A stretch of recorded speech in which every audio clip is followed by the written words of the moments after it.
Ask Mr. Don Garland to say a prayer for us, please. Our Father in heaven, we thank you for this day. We thank you for your love and your watch care, your grace and your mercy. We ask now that your Spirit would lead us this morning as we make decisions for our people. And we thank you for the opportunity to serve our nation. Be with our service people and be with our country. In Jesus' name I pray. Amen. Thank you, Don. Shelley, would you call the roll? Mr. Chairman. Yes, sir. If I could. At this time, before you call the roll, I would like to read into the record that Chuck Hoskin Jr. Has respectfully asked to be removed from this committee. And I put that in the form of a motion. Here, second. Second. All in favor, say aye. Aye. All opposed, same sign. Thank you. Okay, Shelley, if you will, call the roll, please. Harley Buzzard. Here. Chris Soap. Here. Bill England. Here. Bill John Baker. Here. Julia Coates. Bradley Cobb. Jack Baker. Here. Joe Crittenden. Jody Fishinghawk. Here. Meredith Bradley. Janelle Fulbright. Here. Don Garvin. Tina Glory Jordan. Present. Curtis Snell. Here. David Thornton. Carrie Callan Watts. Say here. Here. Honey. I got the last two coming in too.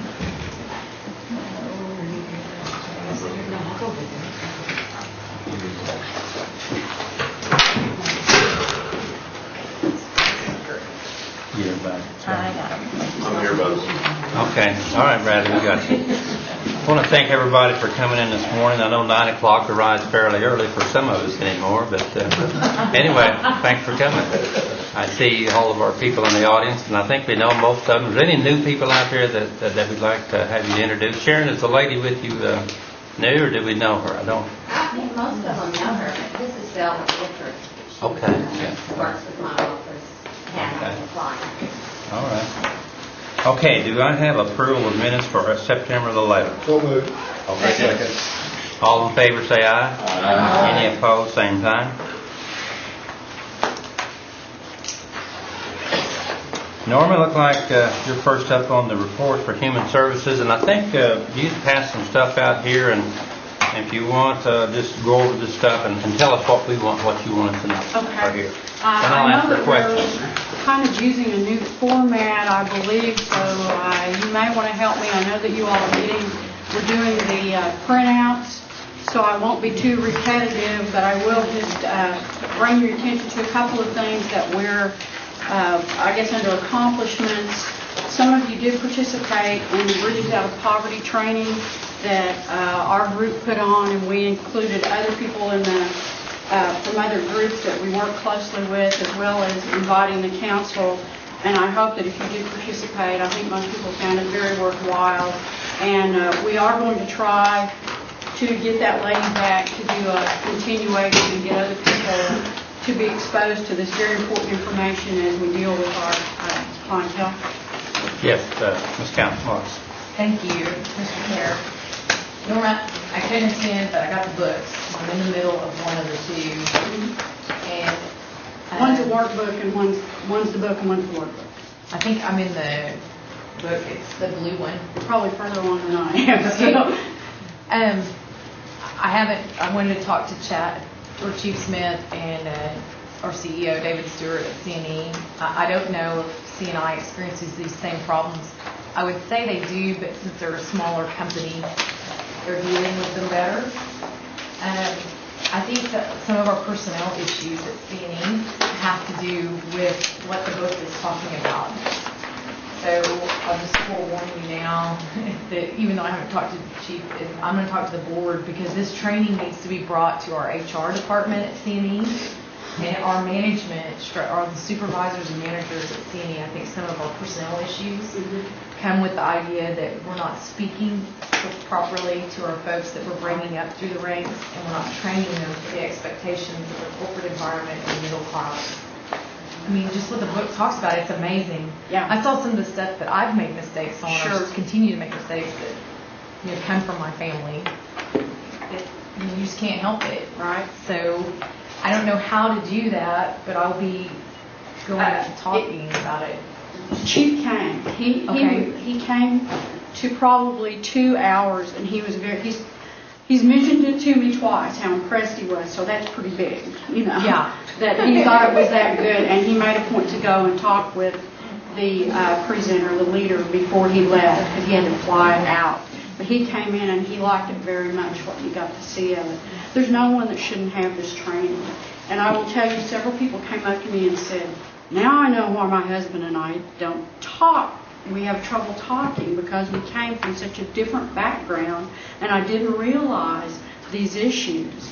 So for a lot of us who came through the social service training in college, it's things that we know, but we forget when you have people in your face all day. And so one of the reasons I did this is because I needed to do a renewal process for my staff, and also some of it's new information. It's come a long way since I was in school in our knowledge. We tried to include everyone we could cram into the tribal council chambers, but literally this training can be done for 300 people at a time. So it's very cost effective. Do you think that those folks that do this training, do you think they could find a way of making it training that CNE could take and apply? Oh, I think what they would hear at the training that we had, you can apply. Because she put you on, who was there? I don't know if any of you all were here, but I know there's some. Jack, why don't you speak? Because I know you were pretty impressed. Yes, I was very impressed because it talked about the difference between coming from low income and a middle class income, and virtually everything is geared towards the middle class income. So if they don't understand the needs and just the thought pattern of someone coming from the lower income. And Speaker, you were also at the training. We're talking about the poverty training. But what I gathered from the book was we have people that make money now. So income is not always the indicator. It's like this thought process of where. So even though you could have this generation that's making what appears to be a middle class family, they still think in a low income mindset. And that's why a lot of times I think we're struggling with some of our programs or services. But the main thing is where our economic development, that's where I'm concerned, because it's all great and good that we bring these people into these jobs, but if we're not really preparing them to continue to move up, we're setting them up for failure on promotions and achieving, where if they want to leave the casino environment once they get some initial experience, we're not really prepping them to go out to Lee's companies or John's Inc. or American Airlines and really being successful. And so I think that's part of our job. It's our job to translate that. And we see a lot of people who are making pretty good money, adequate money, but they don't know what to do with it. They don't handle it correctly. They have financial bonds, and a lot of it's because of the way they were raised to handle money or not handle money or whatever. Cherokee, Jelly Fishing Hawk Page. I did not attend your conference. I had already read the blue book before. I'm buying the second one. And I think I had sent Meredith a copy of an email from CNI. Did you get that the other day, Meredith? The problem. I wish they would take what I learned in the blue book and what you all learned at the conference and apply it to that same problem we're having. I'm having a lot of flack coming from CNI because we're changing it to 2 weeks. CNI since 69 Meredith has been on every week they get paid. They're getting ready to switch it to 2 and demanding these people get a checking account. Everything's direct deposit. They're demanding a checking account, switching pay periods to 2 weeks. I have got more flack from CNI, and I think some of them need to sit down and work with you and make them realize why these people over in Adair County are bucking up so much. I'll be happy, and I know we don't have a lot of time to talk about this, but I'm glad to know the interest, and I'll be happy to hook you up with Erica because I think she's the one we want to continue with, and my goal is to have her back because there's more pieces of this. But I think everyone in the Cherokee Nation needs to be exposed to this information. And the good news is it can be very cost effective if we can get a venue where we can have several hundred people. She can do that. So you can really get a lot of bang for your buck. And my problem with not doing that at the end of the year was because I didn't know I was going to have the money to do it. You know, it was one of those end of the year, I've got some money, this is what I wanted to do. So I really didn't have the time to get it set up to have more than the 150 I had. But I'll be happy to talk with any of you to get in touch with her. Well, thank you for the report. It sounds like a good program, and I'd like to attend this next time it comes through. But Okay, if anybody has any couple questions, you may get with Meredith or with Norma after the meeting here. Thank you, Norma. Two other things, I'll make this quick because I want Jerry Snell to talk with you all about light heat because I know we all feel that in the air this morning, and we've already had questions, and I want to give you some answers. Okay. The angel tree, we're getting towards angel tree time. I think this will give you all the information you need to know, where to sign up, what the income guidelines are, what they need to bring. If you do have questions, I would direct you to the extension at the bottom. Brandy Limley who has been running that program for the last few years, is going to continue to do that. And so if you will give her a call, she can answer your questions better than I. The other thing is that I had promised you we would give you a report on the school clothing vouchers. We broke that down by districts as well as the total number. I will tell you that we've already made some great progress on next year. We have found one company that is just very happy to work with us and very happy to do whatever we need and very happy to make a nice donation. And they have since last year added a few more stores, and so what I'm going to be doing, we're putting more information together. And I know Councilman Hoskins and Councilman Cobb have both asked to sit down with us, and I think Melanie Knight will be sitting down with us, so we'll have a presentation, I hope, before the end of this month, if we can get all of our calendars together, for you all to see what we've come up with, see if you want us to proceed in that way with this company and show you why it's probably one of the... We don't have a lot of choices who we can work with in terms of covering the area. Chair recognizes Councilor Cobb. That answered my question. Okay. So this is some of that information. If you have any more questions of me, I'll be glad to answer them if possible. And if not, I'm going to turn this over to Jerry Snell to talk to you about Okay. Does anybody have any questions for Norma? Chairman Baker. That's for Mr. Norman, but while we're on Angel Tree, in years past, this council has done like 17 boys and 17 girls at $100 a piece, and the girl, Shelley and Gail, have taken the list and gone to Walmart and got it and done it. And at this time, I'd like to move that we take $3,400 and, as a council, pick up 34 of these children. Second. Thank you very much. I would like to make one other comment, just so that you all will know that in Family Assistance, which is Mr. Snell's shop, we've lost 4 staff members in the last month, and we have another one that will be leaving. Now, that's the bad news. The good news is they're moving over to child support enforcement. Mr. Jerry Sweet is kind of robbing some of our other programs, and that's not unusual in social services. People tend to need a break after several years, sometimes a change, just because of the nature of the work we do. But right now, I just want you to be a little tolerant with us. We're not probably going to be quite as fast on maybe some of your referrals as we'd like to be and as we have been. It's simply a matter of supply and demand. We still have the same number of people coming in, but we've got four people less to deal with them. So if you'll bear with us, and if you're not getting answers back through Ginger, just be sure to keep me apprised, because we're just having to juggle a little bit quicker. Okay. So, Mr. Snell? Yes, Councilor Baker, did you make that form of motion? I did make a form of motion. Did I hear a second to that motion? Just count. Okay. All in favor? Aye. Any opposed, same sign. Motion passed. Okay, Mr. Snell, you're going to tell us about lighting. Lighting. Well, first of all, in case any of you have been misled, Curtis is considerably older than I am.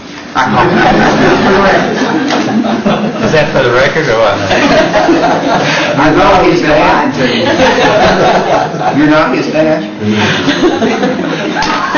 I have 2 handouts that I've distributed before the meeting on our low-income home energy assistance program. In case any of you are not familiar with the LIHEAP program, it is a DHS-funded program to help low-income households with their energy assistance during the winter months.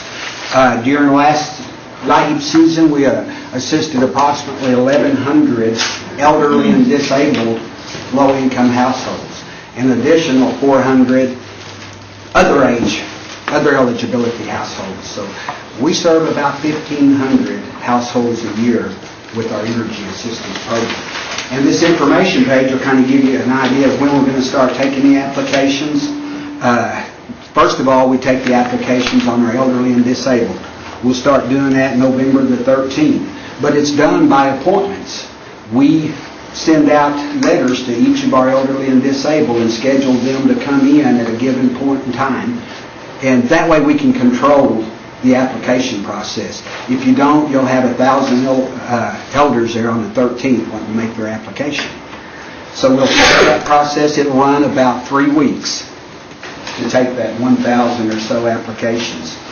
And Do you have the locations on here too, Jerry? what we do, we'll be taking applications at all of our field offices. No, I don't have the locations, but we will be taking acts in all of our field offices. December the 10th, we'll open the application process up to all households. And I will say that as we start taking the elder clients' applications, we'll start making payments to them. We tell them that we're not going to be making payments until the end of December, but we're going to be making payments to the elderly and disabled as quick as we can possibly make those payments. Now, for the other households, it'll probably be January before we actually get their payments out to them. And when I talk about payments, I do want to point out that the other handout that we have draft on the top, this is a payment matrix that we use to determine how much a household is going to get. And I might point out it is a draft. This is what we've sent in with our proposal, but we're not actually going to know how much the payment matrix is until we get our appropriations for 08. This was the payment matrix we used last heating assistance period. And what DHS tells us is that we have to make our highest payment to the largest households with the smallest income. So if you look at that first category there, wood and coal, household of 1 to 3 has 180. That's the average payment. That's the average payment. We will make some payments that will fall in these other 3 categories, but in each one of those, for natural gas, $236 is the average payment. Propane, $322 is the average payment. The income guidelines at the bottom, that's poverty level plus 10%. And we do know that that will be the income criteria. The income criteria that we'll use for this year's program. We're not sure about the payment matrix. If we get the same appropriations, this will be the payment matrix that we'll use. Mr. Coffey. Is that a one-time payment? One-time payment. It's a one-time payment. You might keep in mind now that DHS does the same program. DHS does the same program. November the 2nd, we'll have a meeting with all the state agencies in addition to the UKB. The United Kituwa Band has a LIHEAP program. So that means that we do not assist households that have UKB members in those households simply because the UKB gets funded for that household. We do have a problem with duplication of services. Family can only get assistance from one agency.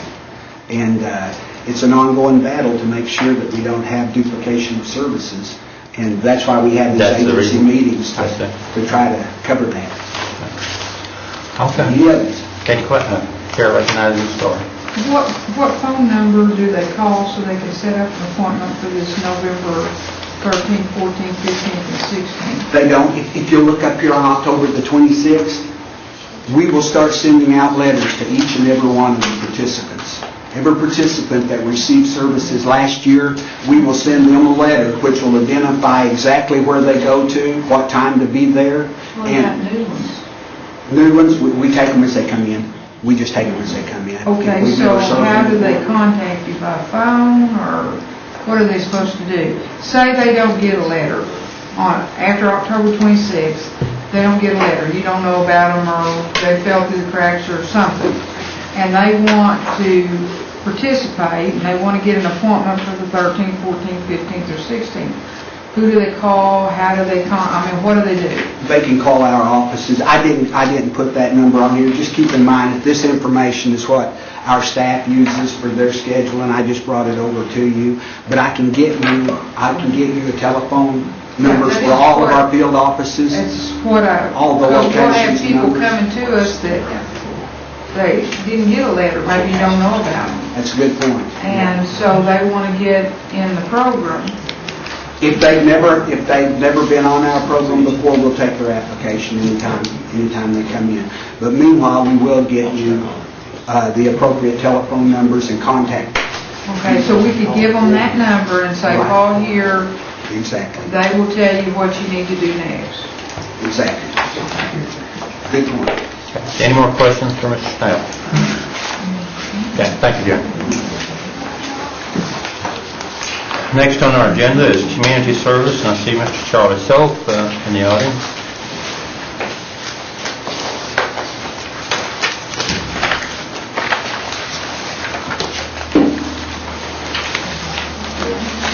Io mi ricordo quando io di lei mi telefonate, mi telefonate noi. I believe Charlie's passed around that. I thought I was answering that. Good morning, everybody. I said we're all Cherokee, so we're out in Cherokee, so we'll conduct a meeting in Cherokee, but I guess not. It's an honor to be here in front of all of you, and what I'd like to do is give you reports on some of the progress that we've made in self-help water lines, Tail Hole, 7-mile water line. Actually, this group works only on weekends, and they've done a good job of making progress with their time and effort in the short time they've been working. They've got about 55% complete of their water line, and we have good participation from from that group in that area. Dry Creek is 6 miles, 75% complete. Some of you may live on in Stillwell, Adair County. If you know where Dry Creek Road is, that's our equipment on the highway. Joe, you've probably seen that, and that's our project anyway. So they're doing well, and I know there's been a couple of communities that have asked for community buildings, and we had applied for ICDBG grant. We didn't get selected, and for that, those two areas, David, you should be happy for Muldrow. They're going to get one of those buildings. And also Uchi's going to be getting the other one. So we're going to be working with those. We've been having meetings with them. Also, in the community works, Marble City got some money to repair their air conditioning. David, you were concerned about that earlier. That's being taken care of. So they got about $4,500 coming to them. That's great. And also Belfont is getting a pretty good chunk of money. I don't know why everything's going in your way. So I don't know what's going on. You must be pulling some strings over here. We have a major issue in those areas with air conditioning in the hot summer. People were providing meals and this and that. Matter of fact, they said they had to go in early mornings to cook meals for the elderly, and so it got too hot for them to cook. So they asked if we had some money left over for the community works, and we're channeling that money through that way. They had some problems with air conditioning units and roof leaking and those typical problems communities have. As we know, a lot of them don't have the money to support themselves, so we try to help them in any way we can. But many times too, we ask them to help themselves. So this is a self-help project, this Belfont. So they're going to be working on it on their own. Also, there'll be, as far as the model home here, they're made some progress. Matter of fact, they've made some good progress. They're at a point now where they're doing some mud taping on that unit. So some of you may want to go look at it, see kind of how this weird building on these self-help housing. So in terms of self-help housing, just give you a rundown on what's taking place in Adair County, Jody, Mud Hollow. What we've done, we've made some changes in that area, and I think we've seen great strides in the last 2 weeks of the changes we've made. We are actually have everything they'll be dried in ready for the air conditioning people to come in. We should be out there by Friday. We've really concentrated on getting those units dried in. So if you've been by there lately, we have 3 homes there that have metal roofing and siding on there. And then also the rough-in plumbing, electricals, I would say pretty much 85% completed. We made like one house, that's that house down the further corner down there, that Clifton House side. And so but by Friday we should have all that done. And Mike Eagle's getting the other unit, and the pad's been built. Matter of fact, we should be pouring slab October 26th in that area, over by Salem. That's Lawrence Eagles. I have a question. Yes, go. Okay, there's a house up towards Oak Grove that I'm not quite sure, I want to say since Seven Stars living in it. And Charlie, this house has had a pad out there in the corner pieces since Johnson. Yeah, that's a whole new area. That's What was going before my on? time. And one of the things that they had to do was they had to put time. They had to volunteer the hours to construct the homes. And from what I understand, they never volunteered their time. So they said that they couldn't continue building a home because they weren't volunteering their time. That's the information I've got. Okay, the family owns the land, and a brother's wanting to know how he could go about doing something with it. Because we've got the Brother wants pads, how he could go about doing something with it because it was a family piece of land. Right, Because they yeah. got the pads, and they still got some materials out there. Well, let us look at it Okay. and see what we can do to work with it. We'll work with them however we can. But Okay. that's the reason why they did not build that house, because they were not taking part. They weren't putting in their hours. So anyway, there's another family, the Locust family, that we're having easement problems with them, and that's in Fairfield. So, but those are the units that we're working in Adair County. And so the bids are for the air conditioning, HVAC, are due back today, and we should make a selection, get the POs and contract those out. And Brian says maybe by the 22nd, but hopefully I'm going to give a little leeway, see if this go through. And so, but we are moving that direction with the installing HVAC in that area. So, and then after that, we do the drywalls, sheetrock, mud taping, and all that. So that's hollow area. Then as far as Sequoia County, David, we've got Ed Smith, his electrical and plumbing roughed in, so he's all pretty well moving on his way. And then also Robert Johnson. And when I talk about making some changes, our crew went in and really completed putting the walls up and interior framing, and then roofing and installing doors and windows in about, I want to say 4, but I'd say give it 5 just to be safe. So they're moving down. So that's why they're moving to England Hollow with that. Today, we're moving heavy equipment into Delaware County, Uchi. We're going to start doing dirt work there. And so we're going to build 3 pads, and right behind them come the cement workers, and then the framing crews coming right behind them for those. We do have a unit in Kenwood, a Tony Hopkins unit. The exterior walls are up. Also, the interior walls, frame, cable ends are up. Right now, they're constructing the beams. And next week, they'll be installing the roof panels. And when this crew leaves England Hollow, they're going to go to Kenwood, put up the roof panels for them. And then from there, they're going to Chelsea. Matter of fact, we're going to go to Poole. We should be there the 22nd, the week of the 22nd. So you can see how fast things are moving. And so we'll be there, and we're going to put those 2 units up from the ground up, drive-in stage, and there's 3, that would be the Michael Leaf and John Shawnee's family units. We're going to put those up, drive-in for them. But once we drive them in, then it's up to the families to come in and do the mud and taping, painting. That's a lot of where the self-help comes in. So, Yeah, I'm sure I recognize you. Ms. Boyd. After you go to Chelsea, could you come to Cherokee County? We're ready. we are. That's where we're going next. Matter of fact, today, hopefully, this week, we'll be building pads for Martha Jones and Sharon Hayes. Okay. That's where we are in Dry Creek. So. Sure, I recognize Ms. Watts. For the record, I don't think Cherokee County has any problem getting services from the Cherokee Nation. We don't get into all that, Chair recognizes Mr. Garvin.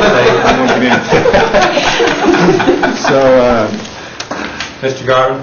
Yes, I want to congratulate Janelle and David on these 3 projects, Monroe and Marble City and also Bellefonte. It's a small territory down there. Janelle and David's doing a good job. I don't know, we probably need to venture out maybe in District 4, but this morning there was a great article about our clinic. It's told all about it. If you haven't seen the Muskogee paper, you need to read it. Thank you. Yeah, Chair recognizes Mr. Thornton. There's just one more thing. you always got something, David. Do you have anything going on the self-help water line above Marble there? Is that bird flat? Yep. Yes, we do.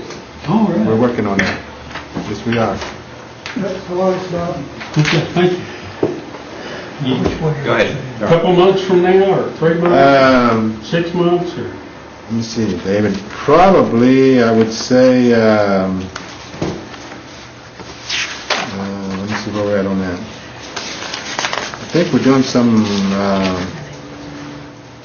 engineering phases, plan specifications. Matter of fact, they're at DEQ for review, so it's getting close.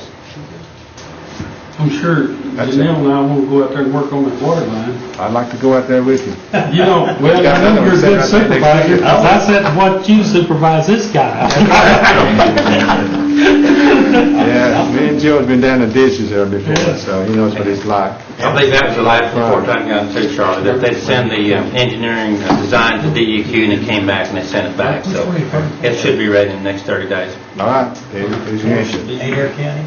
Okay, well, as far as the cemetery report, I don't have any really thing to report on, but I hope this has been a favorable report to you all, and we're moving things along, and I think you'll see some more good things come about. We're really going to, actually, my focus now is on housing, so we're going to jump in there and really move things along. So I know it's been a sort of a standstill delay there, but we're going to make some changes there. So, go ahead. Chair recognizes Ms. Fulbright.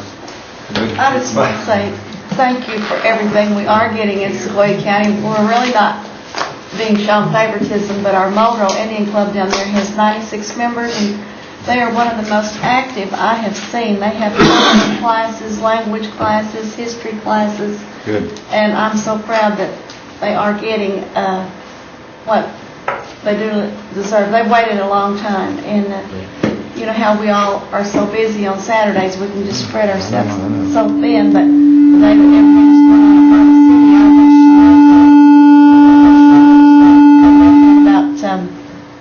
About a huge turnout at their booth, and they were just anxiously waiting to hear from their $100,000 grant. So I want to thank you for everything that we're getting down there. Actually, there's a lot more going on. There's a community planning department. That's Steve Woodall. He's been doing a lot of work out in the communities and getting things going and working with Rick Gasway and Compassion Capital. So there's all kinds of other projects going on which we don't really hear about, but there's a lot of positive things going on. So, and I don't want to stand up here and talk for an hour because I don't want to report on all that, so I'll just make it as brief as I can. So, but there's a lot of stuff going on. Yeah, the chair recognizes Jody Fishing-Hawk and then Curtis Snell.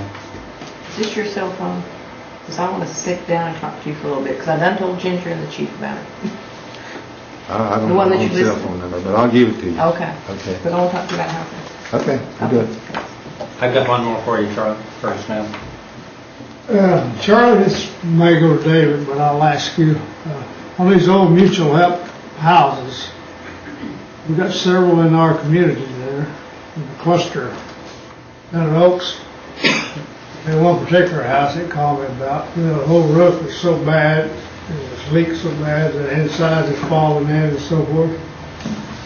Who renovates that, or does it get renovated, or is it just a lost piece of property, or? I've been through there, Kurt, and there's a lot of need for improvement. I mean, gosh, it's been, I don't know how long when those houses were built. Harley, you may know, probably about That was built in the early 60s. Yeah. Early 60s. when it was built. So there's a great need for renovation to take place. And I've often thought if somehow we could get a grant from HUD or somewhere to renovate those homes, they really need it. Plus they got that bad water and sewer, and it would really be good. But I'm not going to talk about this to a great extent, but there is a major project that's being developed by Billy Hicks and them, as you know, a water line coming into that Right. from Flint down through, I think it's about a 60-mile water line we're planning on right now, but it's going to be in Oaks. If we could really improve the treatment plant and the water and the housing, and I think David Sutherland may be the one who Well, actually, introduced that. the rehab stuff for those particular homes would be through Sharon's group. She'd have to tell you what the procedure is, but, you know, those old mutual help homes were kind of the ones I think were kind of left out. Back in the early 90s, you know, HUD come up with the comprehensive grant program, and that was big money. But it was for new mutual help homes, not old mutual help homes. Don't go into a great deal of detail, I'll probably confuse you already, but those older ones were the ones that didn't get a whole lot of assistance through any of the grant programs. But the newer ones, just to give you an example, I think we started at what's called Project 33, and we got to 60 or 61 before the comp grant turned into NAHASDA money. And when it did that, we discontinued working on those new mutual help homes and concentrated on the paid off homes and privately owned homes. But right now, if they for a rehab application, they go through Sharon Wade's group. I think at one time it been approved for rehab. But the lady that owned this particular home I'm talking about, she passed away and there was 2 or 3 kids there. Now then, since she's died, the house has went down. So, you know, it may be a legal issue, I don't know, you know, but sitting there in the community and just abandoned more or less. Well, there's a lot of those old mutual help that exactly the same things happen where the original owner has passed away and they've never done anything to take care of the house as far as legal ownership. And, you know, they don't do anything because it's just going to cost them so much stinking money to get it probated or whatever. All you attorneys know what I'm talking about there, one of the attorney deals, but there's a lot of that out there. We attempted to try to fix some of that back in the late 90s. The need was far greater than the dollars, just the legal issues. Charlie, thanks a lot. I know we could sit here and ask questions all day, but I think you give us a good report. Thank you. Thank you. And that's you, Mr. Sutherland, from the Housing Authority. All right. You can answer some more of these questions. I'll try.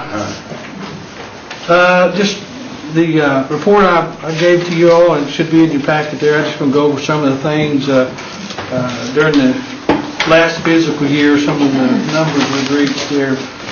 The mortgage assistance, there's actually budgeted $233 for a 12-month period. Luckily, there was funds available. We were able to assist 310 families with the $15,000 grant. We continue to serve over 2,200 families on the Community Shield homeowners coverage. We did complete the construction of the new office building at Salisal, although we're just fixing to, or maybe we did award the bid and sign the contract on the parking lot. That was the only thing we really lacked. Also completed the expansion of the J office building, which was something that was needed for several years. We served, in the Indian Housing Plan, we have to serve at least 1,471 families with rental assistance. We're able to serve over 1,900 families through that program. Some of the things we're looking at is for the future, we're real close to replacing our software system. We've had the same one since like 1982 or 3, and we're now haggling over the last few details with that. We work with Charlie's, talked about Steve Woodall a while ago. Steve does some community planning. We've been working with him, looking at different things right now. They're concentrating on, I believe it's Marble City and Spavinaw. Those particular areas. Still looking at development of rental properties around, but you know, kind of waiting to see how this Friedman thing goes with the funding. So kind of a short-term delay on that one. And then we're going to continue our assumable mortgage program, which is somewhat new. We have closed, I believe, 6 loans now for families that can't actually get the loan by themselves. We get the loan, and then they will assume it in 3 years. But that we haven't really particularly went out and did a lot of outreach on that, just because we're serving so many through mortgage assistance that I'm afraid the dollars may not be available to the extent we would need them. But that's a really good program that we're working. We work with Ananites Group. They provide self-help or self-sufficiency counseling for the families, which is a really good component of that. Those are some of the things that we've got going and what we've done last year. Any questions? Jordan? David, can you get with Lily Donaldson and give her a breakdown of the unpaid units that are still on trust or restricted land? What we're talking about doing, and it's just in the discussion stages, is seeing if there's some way, since that remains trust or restricted land, and they just get one of those, I think they're calling it a proclamation for the land part, is seeing if there might be a possibility of, rather than losing the restrictions, our trust status on the land, maybe we would lend them money to do rehab on the house or whatever if they got it paid off. Okay. It may be some sort of supervised loan. So, but we kind of need to know numbers and location. Trust. Well, I know houses we on got all trust. those that are on those leases on the restricted, and it seemed like we still had maybe 25 to 50 of those, and then the trust, a lot of that will be over in Adair County. Right. Y'all's area. And then there should be some, I'm thinking there's some in Sequoia, Delaware, Cherokee, and Adair, with most of them being in Adair. Yeah. If we could get a breakdown. She's going to be calling you, and I'm just giving you a heads up that that's what she's going to be calling about. Okay. Yeah, that wouldn't be no problem. We have had some issues specifically with the ones with the leases, where it's, family plot that's in trust, and we've got a lease on maybe 1 acre, in some cases a couple of acres, and they've got homes on them. And there's 25-year leases with an option, automatic renewal for 25. And what probably was a good idea when they did it back 20 years ago, but now when it comes down to, hey, there's a house there that's worth money, families don't always get along. I don't know if y'all ever run into that.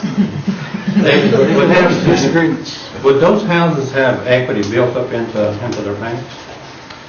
In some cases, they could have, if they made more than the minimum payment, Yes. they would have an equity account. Okay, then we could find that out. Okay, thank you. Any more questions for David? Okay, thank you. Moving right along with the emergency housing rehab in Sharon Way.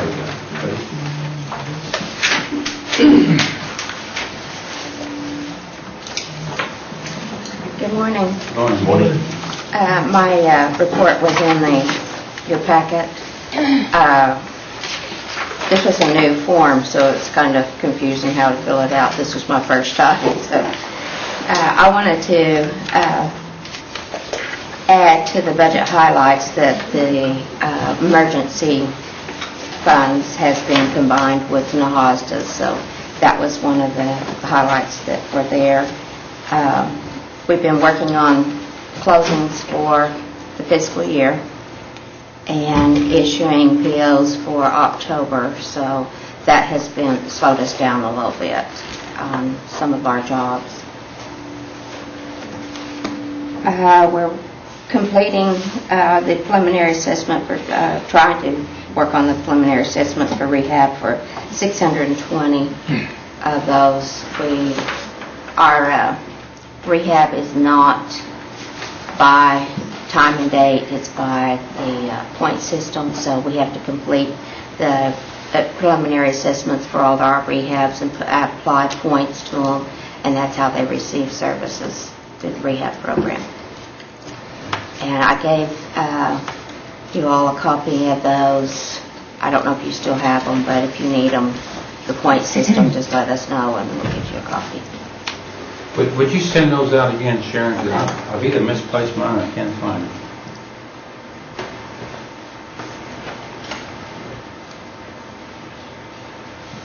I sure will.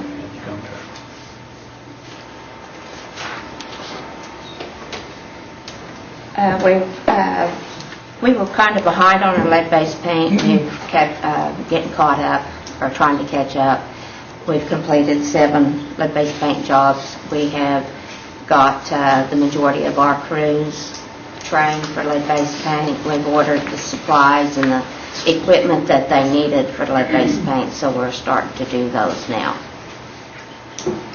Rehab, we've completed 83 so far. We got 35. This is just for the 05 Indian Housing Plan. 35 under contract, 14 self-help, and 3 under force account. We're handicap accessibility. We completed 45, got 9 under contract, and 4 under force account, 3 under construction with volunteer groups. HIP, we've completed 7, we've got 8 under contract. Under the disaster, we completed 547, 451 was completed through the emergency repair program, and 121 in progress.